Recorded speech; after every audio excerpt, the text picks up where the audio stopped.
Hello, ladies and gentlemen, and thank you for tuning in to Q&A Live. I'd first of all like to begin this show by wishing you all a Happy New Year. We have just come out of the holiday seasons, and thank you all for your loyal viewing over the last few years. I've been doing this show. It's a lot of fun to do, and I wouldn't do it if it wasn't for you folks watching at home. So thank you very much for tuning in. As always, I'd like to thank my sponsors. My original sponsor of this show is Christo's Pizza of Manchester, Vermont. And as I like to say, the staff here praises Christo's Pizza. They get very high marks. I can say that they make really good pizza. I can't say like the world's best. I'd also like to thank Phoenix Business Properties, which allows me to free some time up to be here and participate in this show.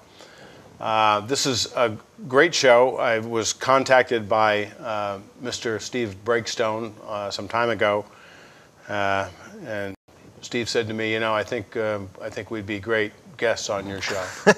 And I said, really, who are you and why would you want to be on my show?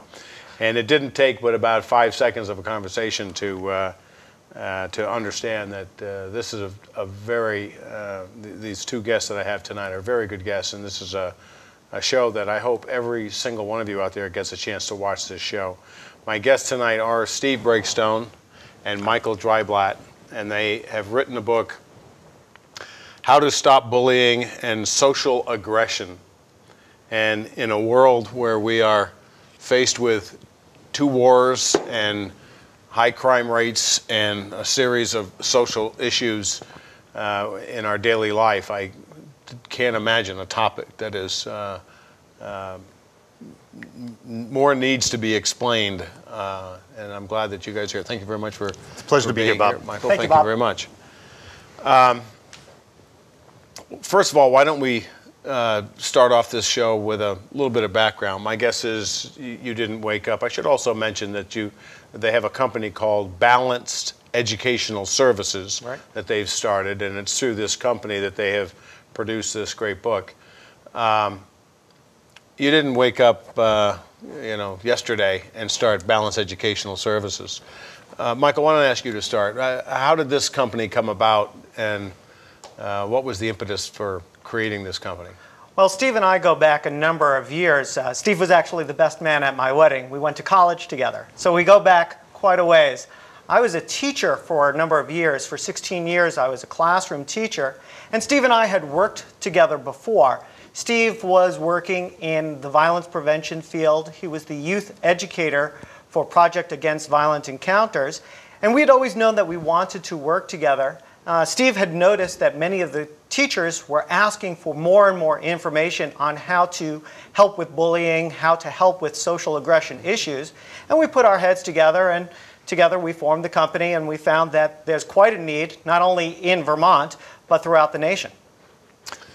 When did you start? Well, we started about 6 years ago, and it evolved, as Michael said, and I was doing work with PAVE here in Bennington County, the Domestic Violence Agency, and working with students to teach the skills. And really what we're doing is teaching peace. We teach compassion and empathy and responsibility and respect. It is going against bullying because bullying as a child basically leads to teen dating violence, leads to domestic violence, leads to child abuse.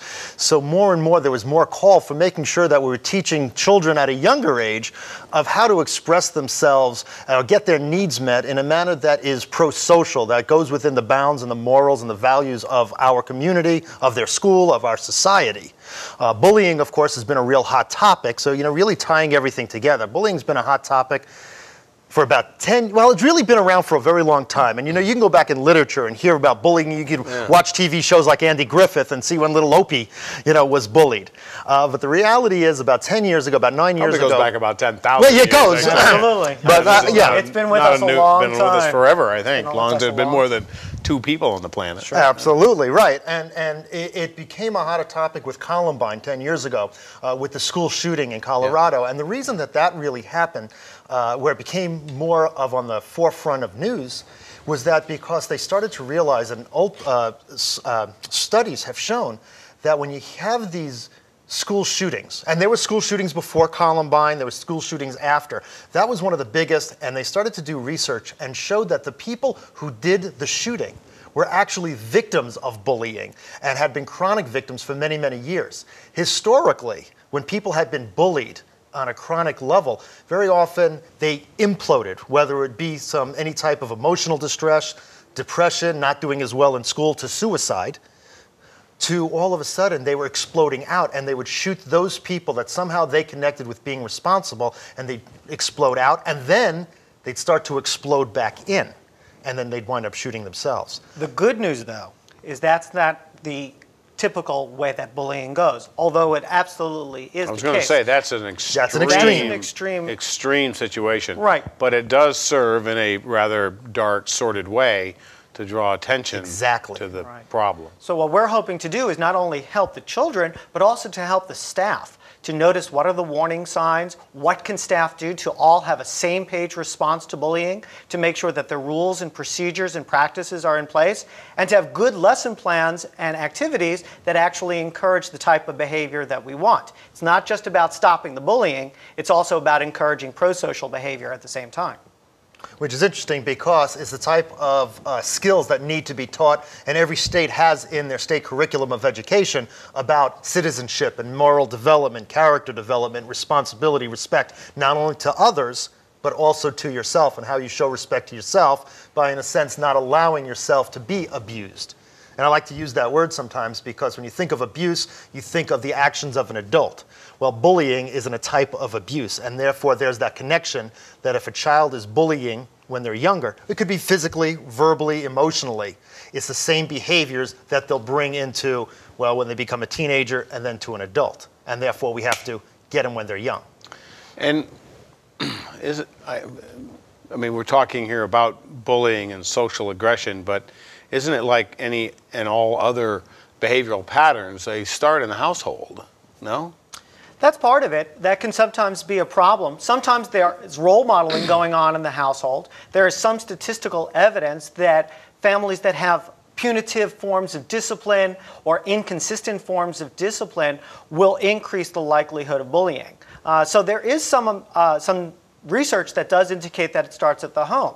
But there's also research that says that if in the school environment there's inconsistency, poor supervision, that there's a stratified system within the school, the cool kids and then the loser type kids, that this type of environment will encourage bullying.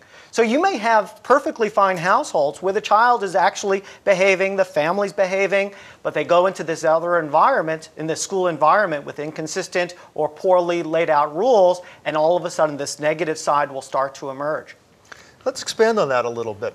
One of the things that have to be clarified is what bullying is. Bullying is an abuse of power. Somebody or a group of people have power, and they, in a sense, attack somebody or another group who has less power. There's nothing wrong with having a difference of power. You know, adult to child has a difference of power. Teacher to student, difference of power. But it's abuse of that. Now, having said that, bullying comes in many different ways. The physical type, you know, somebody who is physically threatening you or hurting you or taking your stuff. But it's also the verbal type. It's the put-downs, the insults, the exclusion, the manipulation. So when we think about where some of the role modeling comes from that inspires some of this behavior, some of it is exactly what Michael said, that one, it could be from role modeling at home. Two, it could be because rules not being enforced. But another interesting place is very often the media. Now, to give an example, as much as I've always enjoyed sitcoms, you see a lot of humor on television, which is one person insulting and putting down somebody else, and you get a laugh track. So which means to me as a child that if I insult this kid over here and I make all these people laugh, I'm not being mean, I'm not being a bully, I'm being funny. I'm being the class clown, I'm being reinforced. So I don't even think necessarily and maybe I do, but maybe I don't, that I'm bullying him as much as I'm focused on this is what works, this is what humor is. You watch television, whether it might be Showbiz Tonight or Entertainment Tonight or even something like Nancy Grace, to give an example, the news media, where we talk about other people, we gossip about other people, we have a good time doing that. I become a person who has interesting things to say. The fact that I'm putting him down and insulting him and gossiping about him, well, that's beside the point. Sounds like a political campaign. Yeah. Exactly. You talk about mixed messages to the kids. Now, some of those verbal bullies don't even realize that they're bullying. They've got 15 people laughing. They're not thinking about the one person who's getting upset. Right. It can be very confusing for a Oh, sure. child. It's humor at the expense of others. But, Sure. I mean, I'm old enough to go back to the Three Stooges and that era. That was all about physical harm and in a humorous way. You know, that's interesting that you mentioned about physical harm in a humorous way. When we think of bullying, most of us, I'm sure you're one of those people, I know I was, when I thought of bullying, I thought of the physical bullying. But Steve mentioned it doesn't always show up as physical bullying. As a matter of fact, physical bullying is the least common form of school bullying. It's the one that staff notices the most because it's so obvious.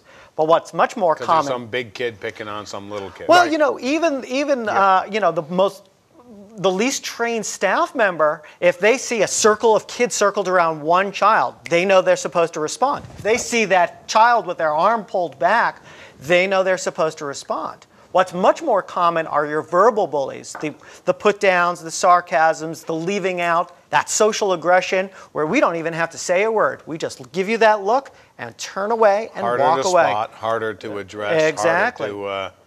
it's harder to cope with. And it's much harder to catch and much that more look. effective for the bullier and much more impacting on the... Absolutely. Oh, very powerful. Those subtle types of bullying can be very powerful. It goes under the radar. Teachers or adults aren't responding. Other kids may be going along with it. And you as a child, and of course, again, the weaker part in any particular bullying situation, I don't know how to respond. And if the adults aren't making a big deal out of it, how should I make a big deal out of it? Now I'll make myself feel worse. So that's one of the things that we have to do is to get everybody on the same page of what bullying is, and especially the adults, to make sure they know how to respond and to respond.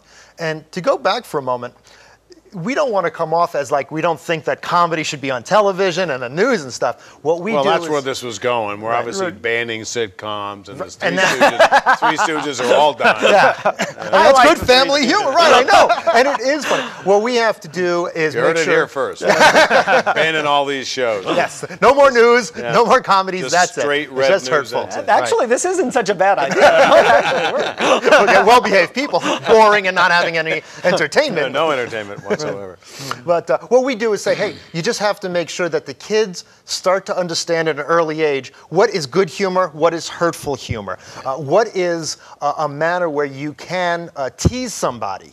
Playful but you can't playful teasing. But what is the difference? And that's fact. What we do in the book is we break it down, and it's exactly the things that we work with kids. Is to say, just to make sure that when you call somebody, an idiot, or you look like a moron or something, and then sometimes kids will say something, oh, I'm just kidding.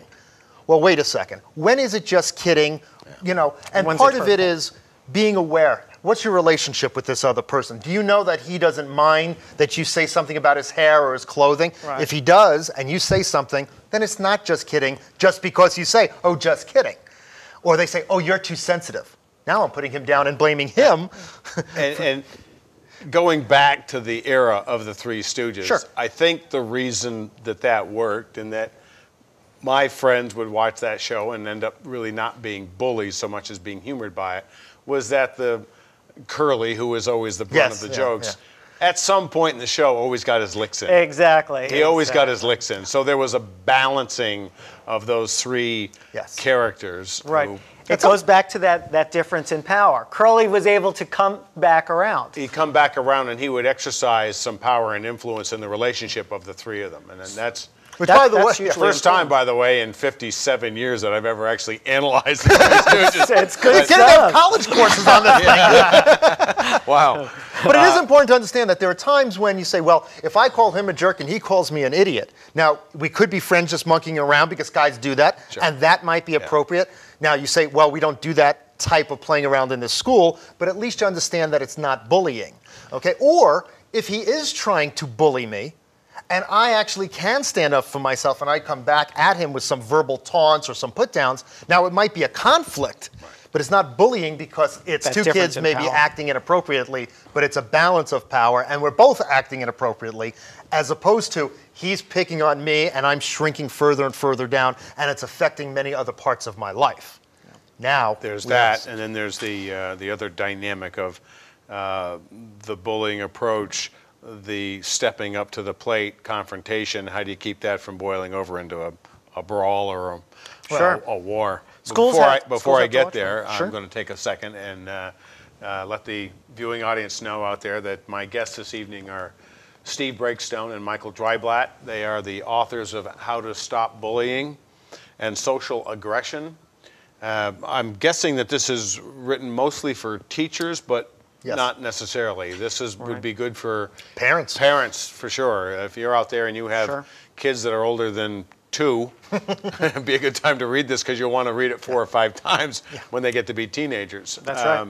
It actually teaches the skills. So when we talk about, what I just mentioned about what's the difference between teasing and taunting, or, hey, I want you to stand up for yourself if somebody goes to bully you. Well, what does that mean? And we break that down into the verbal skills, the physical skills, the eye contact, body language skills. Tone of voice. Tone of voice. So we talk about, well, a lot of times bullying happens within friendship groups.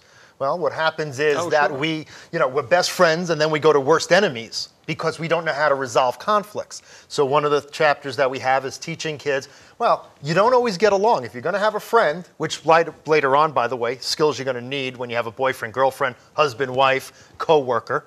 So we start young.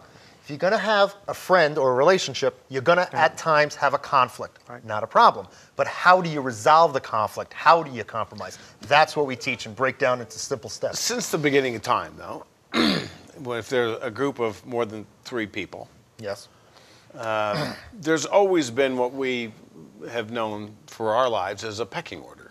There's always going Yes. to be a Yes. pecking order. There's Yes. always going to be someone at the top, and there's always going to be someone at the bottom. Isn't that just normal, natural human dynamics? And so how do you resolve that? We accept a yes and no answer? Yes, you're right, but no, you're This not. is a talk show. You can have a yes or no thing. We had this discussion before we went on there. There's some truth to that we do as humans stratify ourselves, and there is this pecking order of some who have more status within the relationship and some who have less status. That is absolutely true. How we treat the people on the bottom, how we act towards those people who have lesser status is really important. You're always going to have your student leaders, you're always going to have your children who really shine more than others. Does that mean that I can now use that power to push somebody else down? Does that now mean that I can step on somebody else? That's not okay. I think that this is a real important part of the book, that we teach those people who have status, who have power, to use it in an appropriate way and not use it to step on somebody else. So it's teaching those leadership skills. If you want to be a leader, we have to teach them leadership skills. So it's standing up for yourself without standing on someone else. I can almost see, using my example of strata, the person at the bottom, the person at the top who may be very self-confident, who may be an achiever and whatever we want to, however we describe that person. Sure. But it may be the person in the middle who isn't quite here but isn't quite there. And I'm guessing that a lot of this dynamic has to deal with insecurities.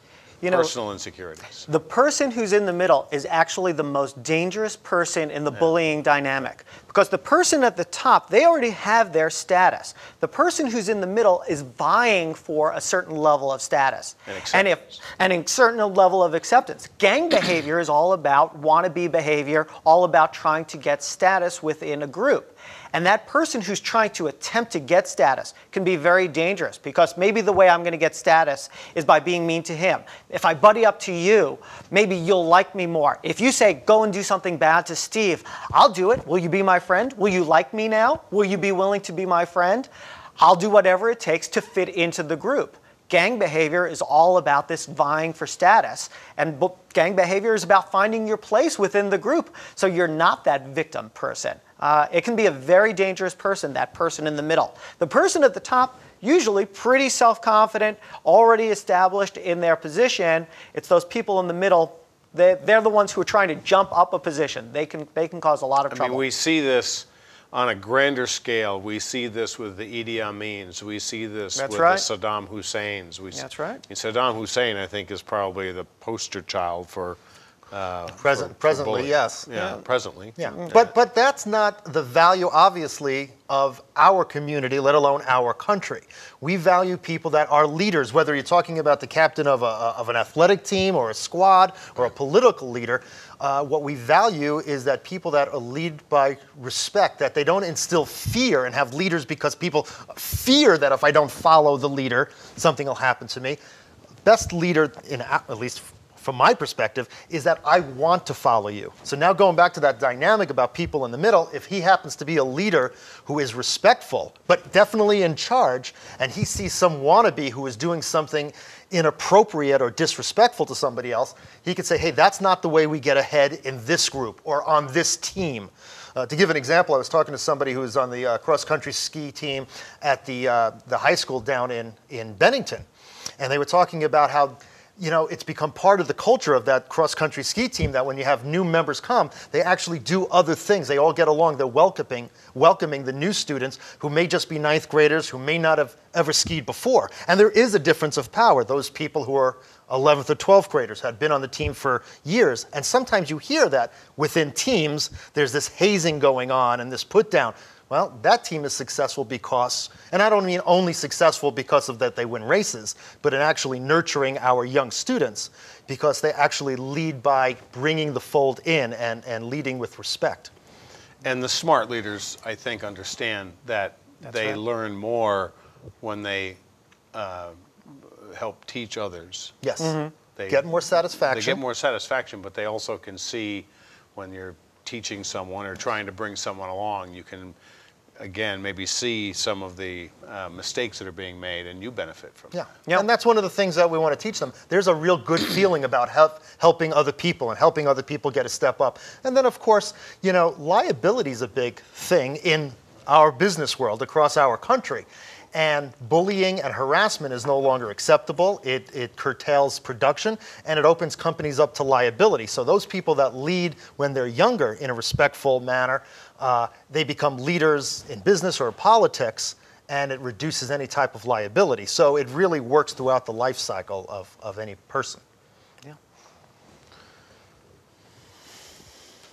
How do we address I mean, I know that we're focused here on the playground and our schools, but there are people who go awry, and I'm just sitting here thinking about the statement that you just said, that this is a country that respects and idolizes strong leaders who lead appropriately, but this is a country that also houses organized crime, and you pointed out the gangs. We have Big serious problems with gangs in this country. I tell you what, before I'm going to let you think about that, I'm going to want to reintroduce you folks so that the listening public out there knows who we are. Okay. Once again, ladies and gentlemen, my guests this evening are Steve Breakstone and Michael Dreiblatt, founders of, let me get the name one more time. Balance Education. Balance Educational Services. You got it. And have, is this a recent publication? August 2008, Corwin Press. August 2008, How to Stop Bullying and Social Aggression. When we see a child who has some leadership qualities and they start abusing others, oftentimes we want to push that child away. If they're doing bullying behavior, we want to push that person away. It's a natural response. Hey, that's not right, picking on the little guy, taking advantage of someone. It's actually the wrong way to approach it. We need to bring those children closer. We need to spend more time with that type of child, and we need to role model for that child what the correct behavior is. A lot of times in schools, when there's bullying behavior going on, we want consequences. We want that kid to suffer a consequence. And there's many different types of consequences. Punitive consequences are only one type of consequence. Loss of a privilege, loss of opportunity in the school. But sometimes the consequence is you're going to spend more time with Mr. Dreiblatt. You're going to spend time after, you know. Now, it doesn't mean we're going to sit in detention having a stare-down contest.